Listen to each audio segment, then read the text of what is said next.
Iya, nggak apa-apa yang lain ya, Keselamatan sabar tidak ya. ada padamu, keimananmu Siapa itu tahu tidak ini benar, ada begitu ya. pesan-pesan Tuhan. Edi Bugis, Amsal 7 ayat Pinang, 17. salam hormat. Pembaringanku telah Pak Pendeta apa Risuli ini? Lubis, Oh, tolong pembaringanku dong telah bacakan kutaburi Amsal dengan 7 mur, pasal 17 ayat 18 gaharu dan kayu dan manis. 19.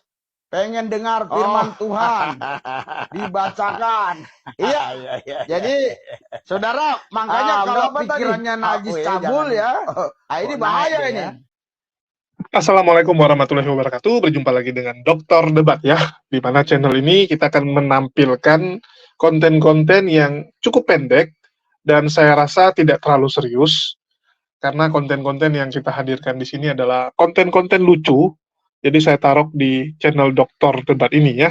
Jadi bagi teman-teman yang suka melihat kelucuan dari pihak Polikardus, silakan kalian subscribe dan kalian tonton di channel ini. Oke, di kesempatan kali ini kita akan melihat kelucuan dari Pendeta Risuli Lubis yang kita ketahui itu mengklaim dirinya sangat mengerti tentang Bible. Risuli Lubis selalu membuat image-nya itu seakan-akan dia yang paling ngerti kekristenan.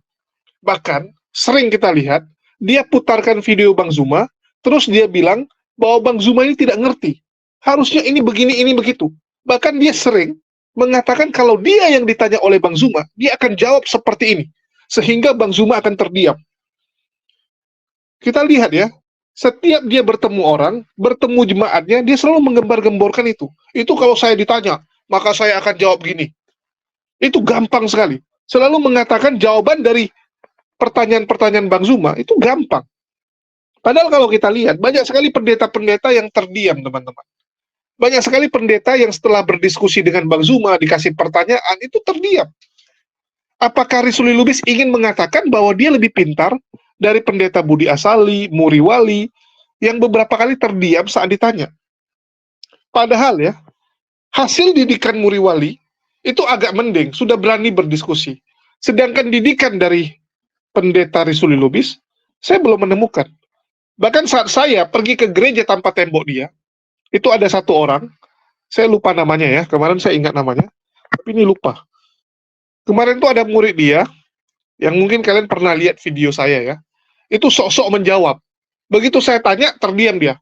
Ujungnya apa? Pokoknya Yesus gini. Ya sama dengan Risuli Lubis. Ujung-ujungnya cuma mutar-mutar, dan mengatakan pokoknya Yesus harus jadi juru selamat.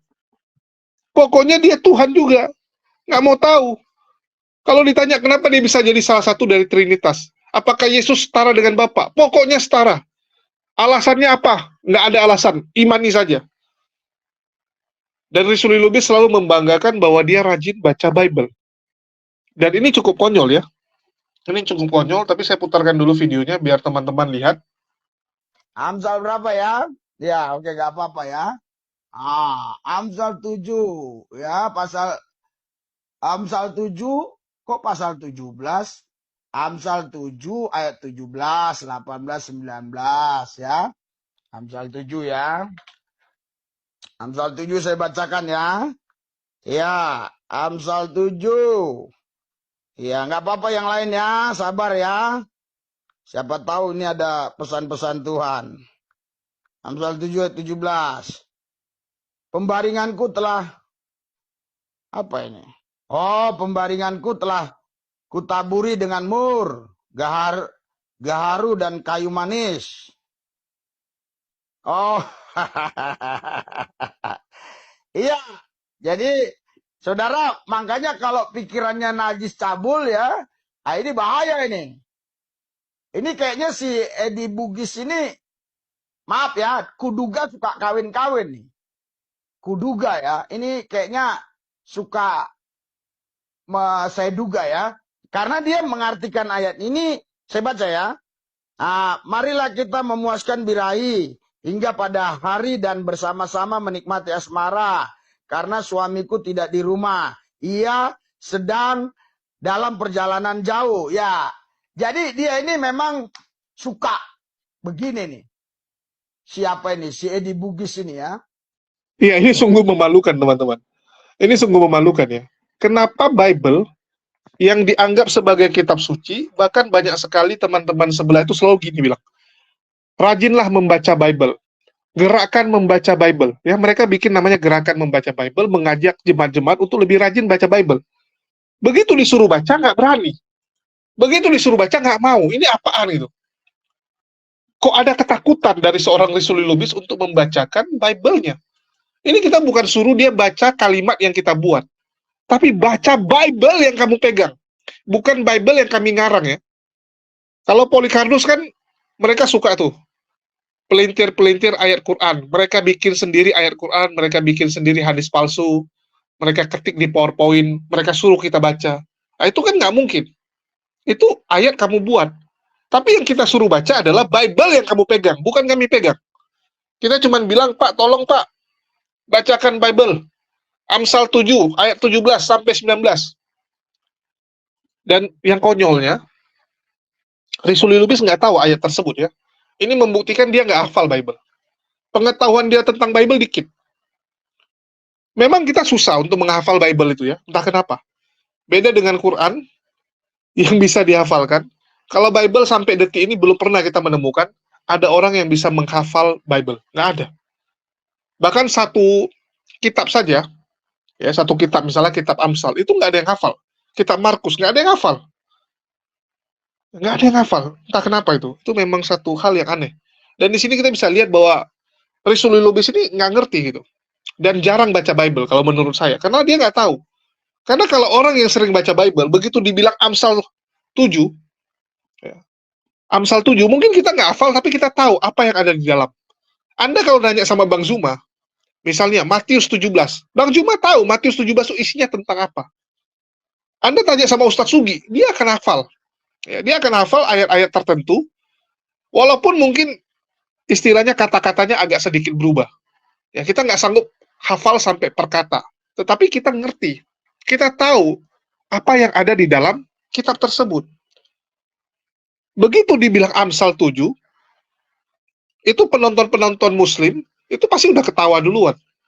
Ya, kalau udah bicara Amsal, Yeskiel 23, itu kita udah ketawa duluan gitu. Sedangkan pendeta Risuli Lubis, ini nggak tahu. Nggak tahu, artinya apa? Dia jarang baca Bible, teman-teman. Ya, jarang baca Bible. Bukankah membaca Bible itu adalah satu kesenangan? Teman-teman Kristen yang bilang, baca Bible itu adalah satu kesenangan, itu adalah sumber kekuatanku, gitu kan. Bahkan ada yang bilang, sebelum melakukan aktivitas, biasakan membaca Bible dulu. Membacakan Bible, misalnya satu perikop atau dua perikop. Tapi ini kok nggak mau gitu. Belum disuruh baca satu perikop, cuman disuruh baca 3 ayat. Ya, kita tampilkan Amsal 7, teman-teman ya. Bagi yang penasaran. Dan kalian boleh cek, ini Alkitab Sabda ya, bukan HMC atau Dokter Alkal Sabda. Enggak, ini Alkitab Sabda. Punyanya teman-teman Kristen. Di sini teman-teman bisa baca Amsal 7 ya. 17. Pembaringanku telah kutaburi dengan mur, gaharu dan kayu manis. Artinya udah ditaburi dengan parfum. Ya, dikasih parfum. Marilah kita memuaskan birahi hingga pagi hari dan bersama-sama menikmati asmara. Karena suamiku tidak di rumah, ia sedang dalam perjalanan jauh. Ya, jadi suaminya lagi merantau, maka istrinya menaburi minyak wangi, ya, mur, gaharu, dan kayu manis di tempat tidurnya. Supaya apa? Supaya bisa memuaskan birahi. Wow, ngeri ya teman-teman. Saya bingung, kenapa nggak pede untuk dibacakan? Bukankah ini firman Tuhan? Saya mau tanya, ini firman Tuhan atau firman setan? Sehingga Anda nggak berani baca. Kalau ini firman Tuhan, ya udah bacakan dengan lantang. Sesimpel itu.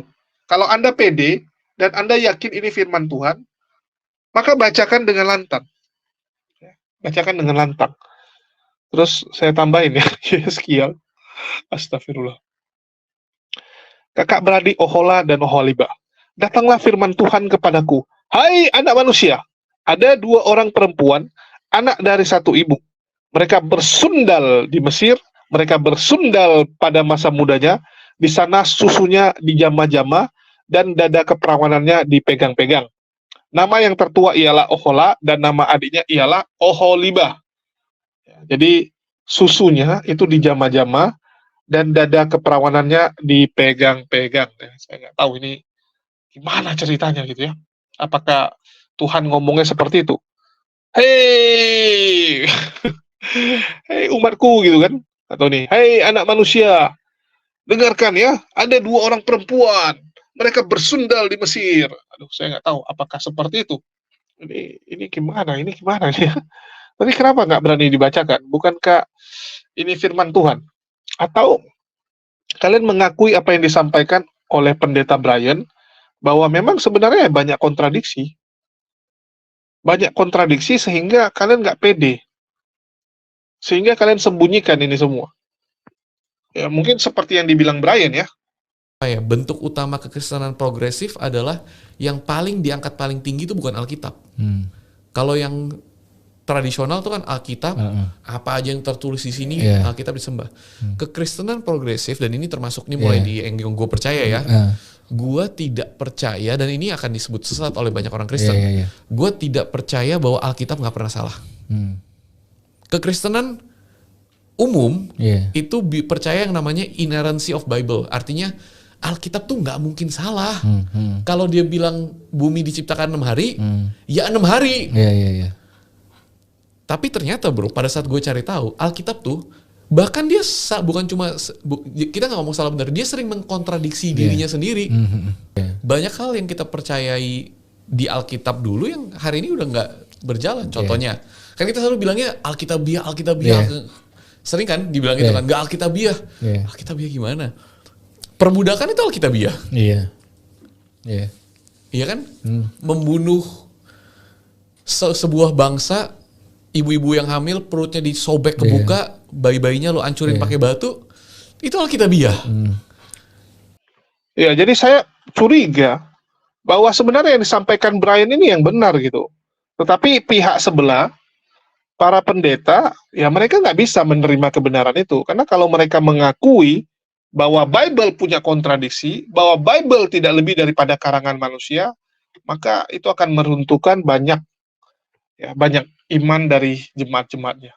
Mereka juga nggak mau kan jemaat-jemaat mereka jadi lockout, jadi keluar dari Kristen, jadi meninggalkan kekristenan, karena mereka sudah tahu kenyataan bahwa Bible ini penuh dengan kontradiksi, dan banyak ayat-ayat yang kita lihat terlalu vulgar dan sangat tidak masuk akal, bahkan mengajarkan orang untuk berselingkuh, ini apa-apaan gitu kan, bukan teguran, bukan Tuhannya melenyapkan atau menghukum orang yang selingkuh, tapi malah menjelaskan tentang perselingkuhan itu, cara berselingkuh, ya ini kacau sekali. Tapi ya sudahlah, ini yang di sebelah, yang kita garis bawahi adalah pendeta ternyata nggak berani baca ayat ya, nggak berani baca. Apakah dia malu dengan isi Bible-nya, sehingga dia nggak berani baca? Kalian simpulkan sendiri. Oke, mungkin itu aja dari saya. Makasih buat teman-teman semua yang udah nyimak dan mendukung channel ini. Sampai jumpa di lain kesempatan.